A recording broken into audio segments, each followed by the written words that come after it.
¿Qué tal amigos? ¿Qué tal amigas?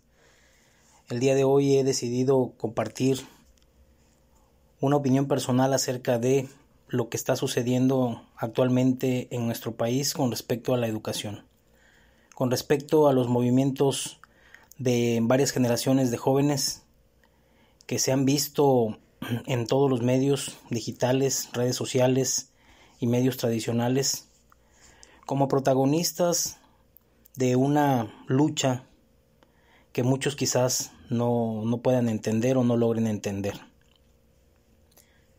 De entrada quiero presentarme con ustedes.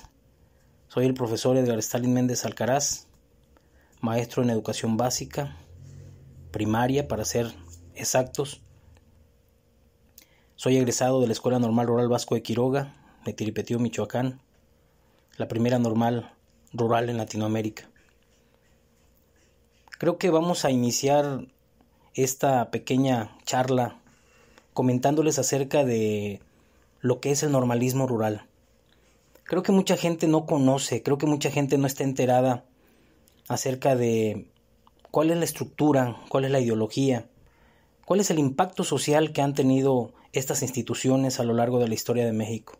Para ser exactos, después de la Revolución Mexicana. Porque como bien dice el maestro Otón Villela Buenrostro, la educación rural es la hija de la revolución.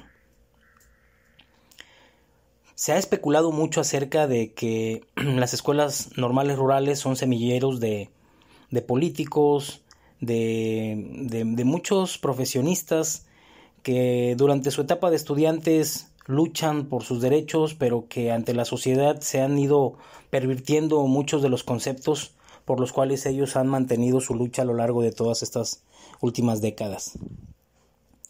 Para quienes no conocen a qué se refiere el normalismo rural, vamos a hacer una pequeña remembranza.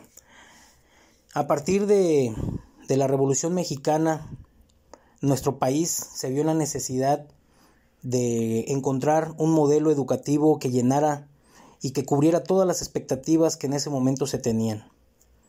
Era en ese tiempo un país casi en su totalidad agrícola. Había mucha gente que vivía todavía en los campos de cultivo, en las rancherías, en lo rural. Y la educación, como ustedes lo saben, a lo largo de la historia, la educación ha sido un patrimonio que fue casi exclusivo de las clases dominantes, de las clases que sí podían pagar una buena educación.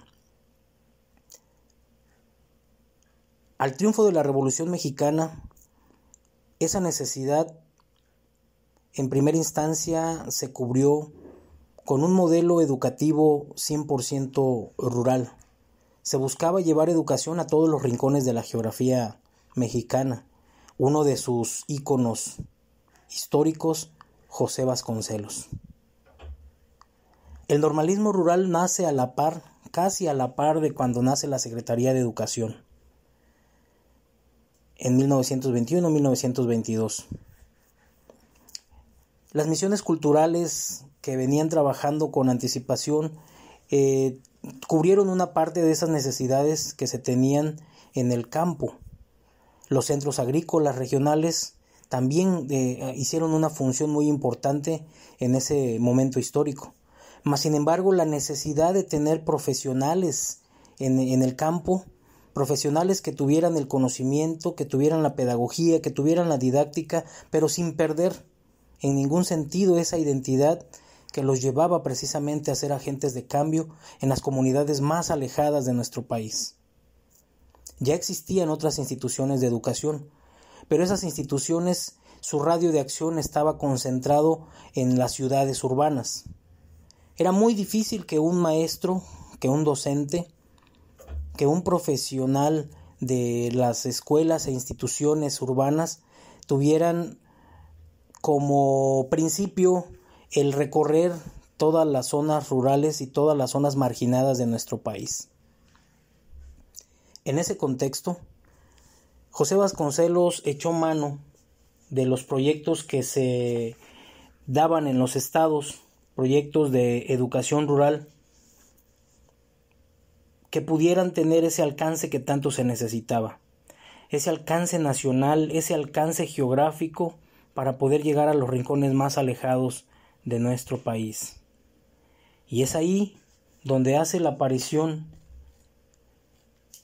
en el municipio de Tacámbaro, en el estado de Michoacán, hace la aparición la primera institución de carácter rural en donde se formarían profesionistas de la educación con carácter rural.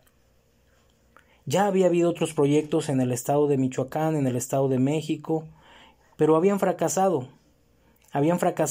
por las grandes inercias políticas, económicas, que impedían que pudiera concretarse ese proyecto.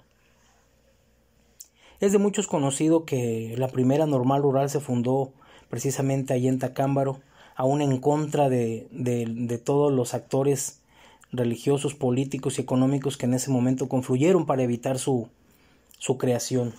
Sin embargo, a pesar de todo y en contra de todos los pronósticos, la primera normal rural de Latinoamérica se fundó un 23 de mayo de 1922. Se tiene registro que fue la primera normal rural porque fue la primera que empezó a trabajar legalmente, que fue operativa, que redundó en el trabajo colaborativo entre maestros y entre los alumnos que con mucho interés y con muy buena actitud decidieron participar en esa primera generación. Con este pequeño bosquejo quiero decirles que el normalismo rural no es una parte de la educación, no es un elemento educativo que sea un elemento aislado. No lo fue. El normalismo rural ha sido protagonista en todos los momentos históricos de la vida de nuestro país, de la vida de México, de nuestra nación. Ha sido protagonista en muchos escenarios. Y esto se debe precisamente a que el sistema de educación que se impartió en el normalismo rural era un sistema apegado 100% a la sociedad. Es un sistema que promueve y que propicia la conciencia social.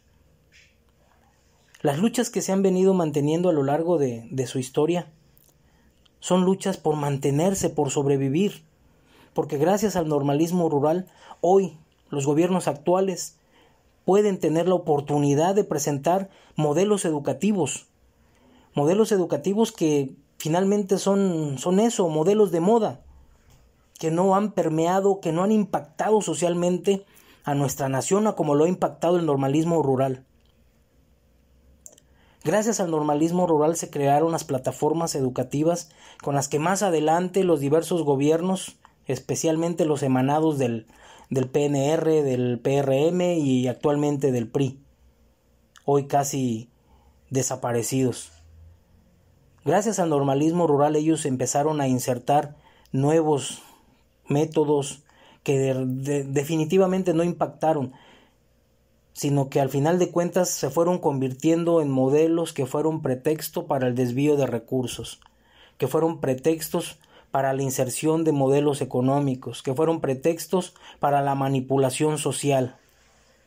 Al día de hoy, después de haber tenido 35 normales rurales y que hoy sobreviven 16, podemos decir con claridad, podemos decir con seguridad y con certeza que el normalismo rural sigue vigente, porque las necesidades no se han ido, las necesidades no se han acabado.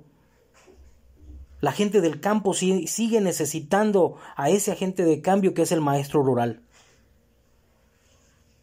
Para muestra un botón, las nuevas generaciones de maestros de las normales urbanas son maestros que no están ni tienen las condiciones para ser agentes de cambios en una comunidad rural.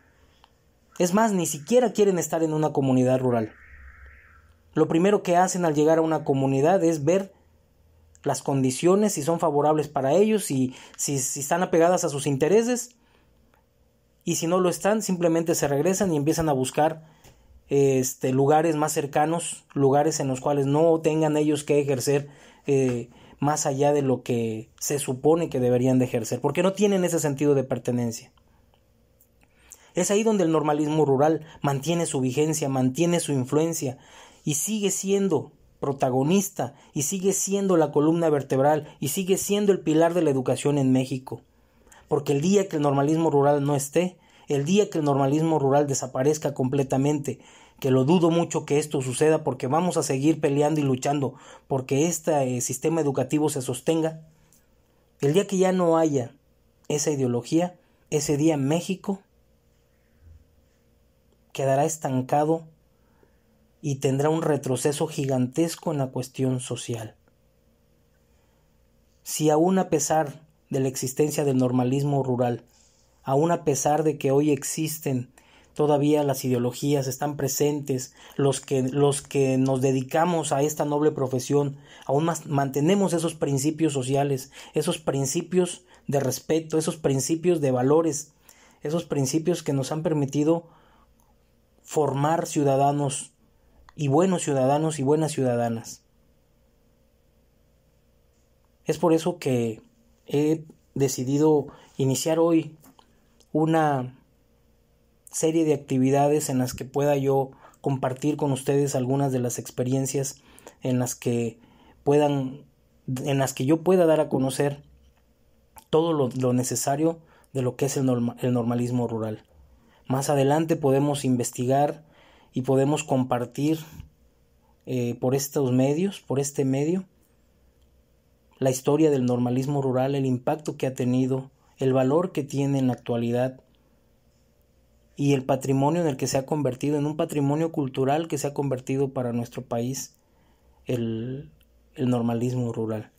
Creo que los gobiernos, lejos de seguir atacando, lejos de seguir impulsando una guerra sucia en contra de los normales rurales, debe de rescatar y debe de darle su lugar en la actualidad.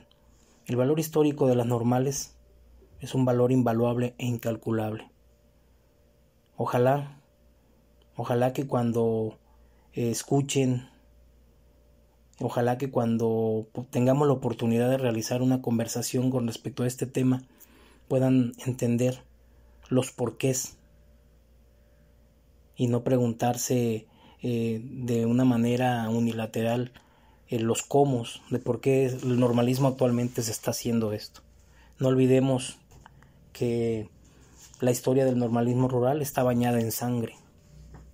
Y si está bañada en sangre, quiere decir que por algo, que hay un motivo fuerte por el cual hay que atacar al normalismo rural.